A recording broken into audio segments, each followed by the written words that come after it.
আমি প্রায়ই আমাদের মুক্তিযুদ্ধের অন্যতম সংগঠক এবং বীর মুক্তিযোদ্ধা আব্দুল সালাম ভাই সবসময় একটা কথা মঞ্চে গিয়েই বলেন এবং লোকজনও বলে যে ভুয়া ভুয়া। আমি মনে করি একজন প্রবীণ রাজনীতিবিদ এবং বিশিষ্ট মুক্তিযোদ্ধা উনি ভুয়া বলে। আসলে আজকে একটা বিষয় আপনারা জেনেছেন যে একজন রাষ্ট্রপ্রধান তিনি থুতু ফেলেছে, সেই থুতুর উপর রাষ্ট্রপ্রধানের অনেকেই থুতু ফেলেছে। যা আপনারা জানেন যে আমেরিকায় যাব না, আমেরিকায় 24 ঘন্টা জার্নি করে যাব না। আমেরিকা কি? আমেরিকায় সন্ত্রাস চলে, আমেরিকায় নির্বাচন নাই, গণতন্ত্র নেই এবং তারা স্যাংশন দিতে কি, এই কথা বলার পরে আমি সেইটাকেই থুতু মিন করেছি।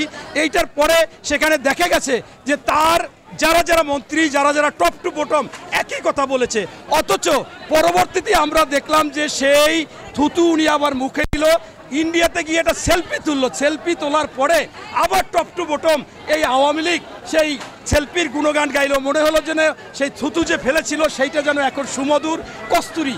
এই যে বিষয়টা, এটা যে আওয়ামী লীগ ভুয়া, এইটা আমি দেখলাম যে আসলেই আওয়ামী লীগ ভুয়া, যা বলে তা করে না। এবং এখন বর্তমানে এই প্রধানমন্ত্রী ভুয়া এই জন্য যে আজকে দেখেন উনি সেই আমেরিকায় 24 ঘন্টা জার্নি করে যাবে না, কি আছে যেতে হবে কেন, ও দেশের সাথে সম্পর্ক রাখবো না, সেই আমেরিকাকে আজকে উনি সেইখানে অবস্থান করতেছে। এবং সেখানে দেখলাম বাংলাদেশের অনেকে মনে করে বিএনপি পন্থী, আসলে বিএনপি পন্থী না, সেখানে জনগণও প্রতিরোধ করতেছে যে এই প্রধানমন্ত্রী বাংলাদেশ থেকে এই আমেরিকায় আসার অধিকার নেই, কারণ তিনি বিনা ভোটে নির্বাচিত। আপনারা জানেন ইতিমধ্যে পশ্চিমা দেশের ভালো ভালো রাজনীতিবিদ, সাবেক রাষ্ট্রপ্রধান, পররাষ্ট্রমন্ত্রী এবং 104 জন নোবেল বিজয়ী সহ 145 জন সেই গুণী জন একটা চিঠি দিয়েছে, খোলা চিঠি। কাকে দিয়েছে? আজকের আমাদের দেশের প্রধানমন্ত্রী শেখ হাসিনাকে দিয়েছে। সেইটাই লিখেছে যে আপনি শেখ হাসিনা 2টি নির্বাচনে বৈধভাবে নেই, মানে অবৈধভাবে আছেন। এর মানে হচ্ছে যে আপনার ওই সমস্ত দেশে আপনি মিথ্যুক তা বলে না, বলে যে আপনি অসত্য কথা বলেছেন। আবার উনি যে অবৈধভাবে আছে সেইটা না বলে বলল কি যে আপনার বৈধতা নাই, সেই দেশে কিন্তু এখন উনি আবার গিয়েছে। এটাই হচ্ছে যে এই আমার সালাম ভাই যে বলে, আব্দুল সালাম ভাই যে ভুয়া ভুয়া, আসলে আওয়ামী লীগ এবং আওয়ামী লীগের নেতারাই ভুয়া।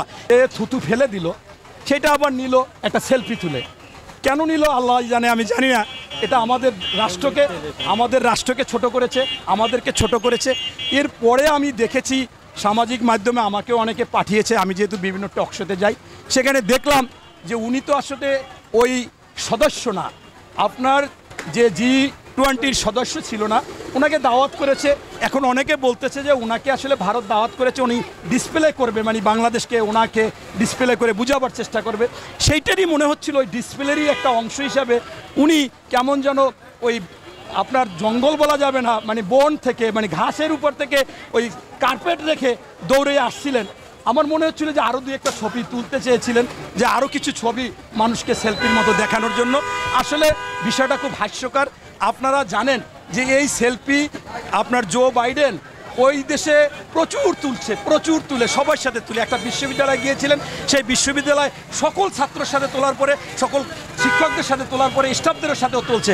পরে ওই বিশ্ববিদ্যালয় একটা নোটিশ দিয়ে দিয়েছে, যারা যারা জো বাইডেনের সাথে সেলফি তুলেছেন সবাই নাম সহ জমা দেবেন, আমরা একটা অ্যালবাম করব। এবং ওই অ্যালবাম করতে যাই দেখা গেছে কেউ বাকি নেই, সবার সাথে বাইডেন ছবি তুলেছে।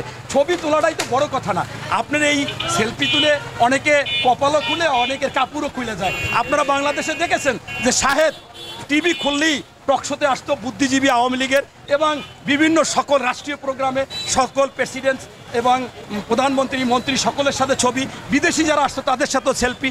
একদিন সকালবেলা দেখি যে গণপিটানি, কাদা টাদা মাখা এই শাহেদকে ধরে নিয়ে আসছে র্যাব, এখনও জেলে আছে। তাহলে ওর তো কপাল খোলে নাই, ওর কাপড় খুলে গেছে। আবার অনেকের কপালও খুলতে পারে।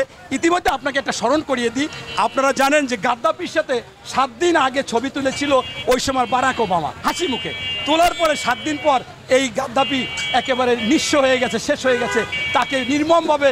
এখন এমনও হতে পারে যে এই সেলফি, এই কথাবার্তা, এগুলো তাদের ভদ্রতা।